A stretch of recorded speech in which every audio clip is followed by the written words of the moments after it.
L'obligation d'information des salariés avant la cession d'entreprise.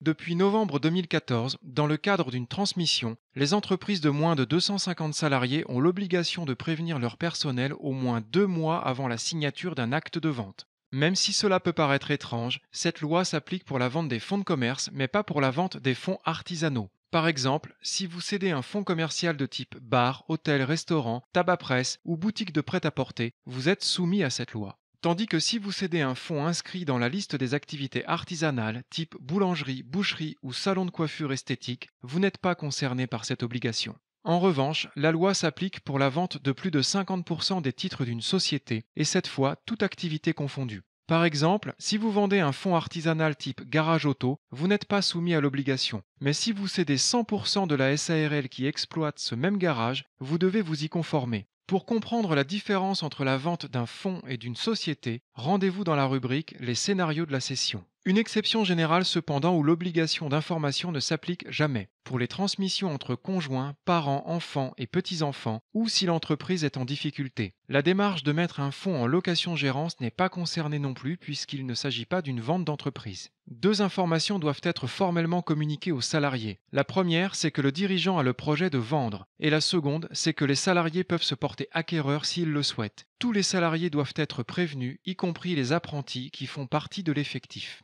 En tant que dirigeant, vous disposez de plusieurs formalités au choix pour lesquelles il existe des modèles de documents prêts à l'emploi. Soit vous convoquez les salariés lors d'une réunion dont l'objet est clairement énoncé avec une feuille de présence qui sera signée par tous. Soit vous épinglez une affiche visible où les collaborateurs devront tous parapher et dater un registre certifiant qu'ils en ont pris connaissance, soit par courrier électronique ou lettre recommandée avec accusé de réception, soit par remise en main propre contre signature ou encore via un courrier envoyé par huissier. Le compte à rebours des 2 mois commence à partir de la date où le dernier salarié a été formellement avisé. Si tous les collaborateurs répondent par écrit qu'ils ne sont pas intéressés par la reprise, alors vous avez rempli vos obligations et vous n'êtes plus obligé d'attendre la fin des 2 mois pour vendre. Cependant, si un salarié postule, vous avez deux options. Soit vous avez des raisons tangibles de penser que la candidature n'ira pas à son terme, par exemple lorsque le salarié n'a assurément pas les fonds propres suffisants. Vous êtes alors en droit de préserver la confidentialité d'informations jugées sensibles et de ne pas délivrer les documents comptables, le bail ou encore le registre du personnel. Naturellement, sans ces pièces, aucune offre ferme de reprise ne pourra être formulée, mais vous aurez protégé la cohésion de l'équipe et serez libre de céder à un tiers dans 2 mois.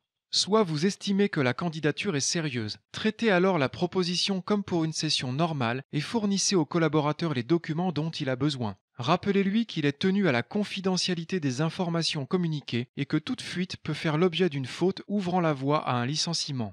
À condition qu'un salarié s'en plaigne expressément, le dirigeant qui ne respecte pas ses obligations risque une amende jusqu'à 2% du montant de la vente. Cela dit, d'une façon générale, notez que les banquiers apprécient les dossiers de transmission aux salariés. Elles les financent de bon gré surtout lorsque le candidat est un cadre et qu'il apporte au moins 10% de fonds propres. Dans certaines circonstances, la confidentialité du projet de cession est dès le début vitale à l'entreprise. Des indiscrétions auprès de clients ou de fournisseurs pourraient rapidement déstabiliser l'activité. Dès lors, vous pouvez délibérément choisir de mener des négociations en toute confidentialité jusqu'à la signature d'un compromis de vente et en informer ensuite les salariés. En effet, un compromis ou un protocole est souvent valable 2 à 3 mois, le temps pour le repreneur de démarcher les banques. Ce délai est suffisant pour respecter l'obligation d'information et finalement signer l'acte de vente avec l'acquéreur choisi qui d'ici là aura trouvé ses financements.